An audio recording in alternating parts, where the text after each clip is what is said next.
नमस्कार, उमाशंकर सिंह पॉइंट में आपका स्वागत है। क्राइसिस और कांग्रेस का रिश्ता पुराना है। कांग्रेस की हार ही में क्राइसिस हो ऐसा नहीं है। कांग्रेस की जीत में भी क्राइसिस होती है और अब वो क्राइसिस कर्नाटक पहुंच गई है। पहुंच क्या गई है, पहले से ही वहां रही है। 2023 में कर्नाटक चुनाव में भारी जीत के बाद से ही तब क्राइसिस को किसी तरह टाला गया। कुर्सी सिद्धारमैया को मिली और डीके शिव कुमार को इंतजार मिला, 2.5 साल का इंतजार। क्योंकि तब भी सूत्रों के हवाले से खबर आई कि कुर्सी का बंटवारा 2.5 साल के लिए हुआ है। सूत्रों के हवाले से अब भी यही बात की जा रही है। कई मित्र भी इसी तरह की पुष्टि कर रहे हैं। 20 नवंबर को सिद्धारमैया की कुर्सी के 2.5 साल पूरे हो चुके हैं। फॉर्मूले के तहत अब कुर्सी डीके शिव कुमार के पास आनी है। सिद्धारमैया के समर्थक ऐसे किसी फॉर्मूले से इनकार करते हैं। डीके शिव कुमार भी आधिकारिक तौर पर इसकी पुष्टि नहीं करते, पर इतना कहते हैं कि ये 6-7 नेताओं के बीच की बात है, खुलासा नहीं करूंगा, कुछ नहीं बोलूंगा। पार्टी के अनुशासित सिपाही हैं। सोनिया राहुल गांधी के निर्देश पर हर त्याग की बात जो है वो लगातार करते रहे हैं, तभी 23 में अड़े नहीं। पर अब उनके समर्थक विधायक खड़े हैं और अड़े भी हैं। जानकारी है कि 4-4, 5-5 के ग्रुप में वे दिल्ली तक दस्तक दे रहे हैं, पर बात नहीं बन रही। कहा जा रहा है कि राहुल गांधी से उनकी मुलाकात तक नहीं हो पा रही। इस बीच पार्टी के बड़े नेताओं की जो बैठकें हैं, बैठकों का जो सिलसिला है वो जारी है। कुछ गुप्त तरीके से, कुछ ऐलान करके और बैठकों के ज़रिए एक नतीजे तक पहुंचने की कोशिश की जा रही है। तो आज उमाशंकर सिंह पॉइंट में इसी पर चर्चा। किसके साथ कितने विधायक हैं इस पर नहीं जाते। हर नेता के साथ पूरी तरह से निष्ठावान विधायकों का एक ग्रुप होता है, चाहे वे सिद्धारमैया के साथ हों या डीके शिव कुमार के। उनके साथ भी विधायकों का एक ग्रुप, एक दल जो है वो है। कितने कितने का इस आंकड़े पर नहीं जाते, वो बदल सकते हैं, बदलते रहते हैं। विधायकों का एक ग्रुप सीएम के साथ होता है। सिद्धारमैया सीएम तो सिद्धा के साथ, अगर डीके सीएम बने तो डीके के साथ। ये ग्रुप क्राइसिस का पार्ट बनने की बजाय कुर्सी के साथ रहते हैं, शायद अपनी और अपने क्षेत्र की जनता की भलाई के लिए। खैर, विधायकों का एक और ग्रुप होता है। वो आला कमान का रुख देखकर चलता है।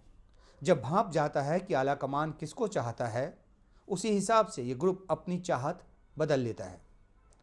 तो ये 3 किस्म के जो विधायक होते हैं, उनमें से सिर्फ दूसरे किस्म के जो विधायक हैं वो क्राइसिस का पार्ट होते हैं, जो निष्ठावान होकर अपने गुट के नेता के साथ होते हैं, खड़े होते हैं और उनके लिए जिद करते हैं। पहले और तीसरे किस्म के जो विधायक हैं वो सॉल्यूशन का पार्ट होते हैं, पर वे सॉल्यूशन कर नहीं सकते। सॉल्यूशन का काम तो पार्टी के सबसे बड़े नेतृत्व का होता है, आला कमान का होता है, और इसी से क्वालिटी ऑफ लीडरशिप तय होती है। आप कहेंगे कि नहीं, विधायक दल ये तय करता है कि नेता कौन होगा, चुनाव के बाद भी और बीच में भी कभी जरूरत पड़े तब। लेकिन राजनीति का एक बहुत बड़ा झूठ है। विधायक दल खुद कुछ नहीं तय करता, फैसला आला कमान को करना होता है। पर आला कमान फैसला करे तो करे कैसे? वो तो खुद अपने ऐसे रणनीतिकारों से घिरा हुआ है जो उनकी चलने नहीं देते। उदाहरण के लिए, अगर राहुल गांधी की चलने देते तो राजस्थान में कांग्रेस में नेतृत्व परिवर्तन हो गया रहता, पर नहीं हुआ। क्राइसिस बनी रही। उसके बाद तो पार्टी के हाथ से कुर्सी ही चली गई, जो इसके बाद चुनाव आया। यहां मध्य प्रदेश और छत्तीसगढ़ की बात नहीं करूंगा, बात लंबी हो जाएगी और कांग्रेस के कर्नाटक क्राइसिस से ध्यान भटक जाएगा। ये सिर्फ पैटर्न बताने के लिए था, और ये पैटर्न देखिए, हर राज्य में कांग्रेस में गुटबाजी की क्राइसिस रही है, दूसरी पार्टियों में भी होती है, लेकिन खासतौर पे यहाँ कांग्रेस की बात हो रही है।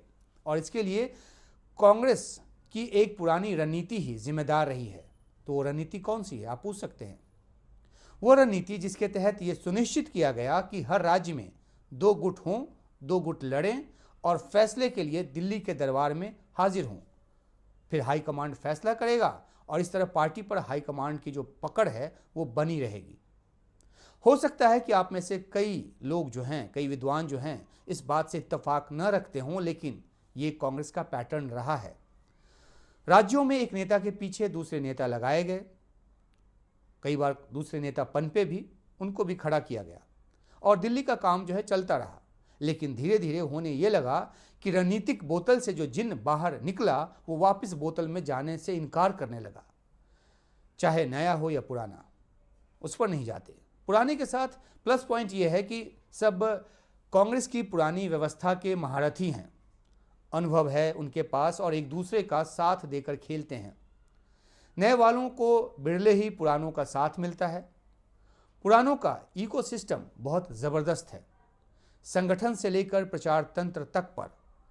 नए वाले यहीं मार खा जाते हैं। बहुत संयम दिखाने के बाद भी जब उनको लगता है कि मेरा हक मेरे हाथ नहीं आ रहा, तो वो हाईकमान तक अपनी आवाज़ पहुंचाने की कोशिश करते हैं।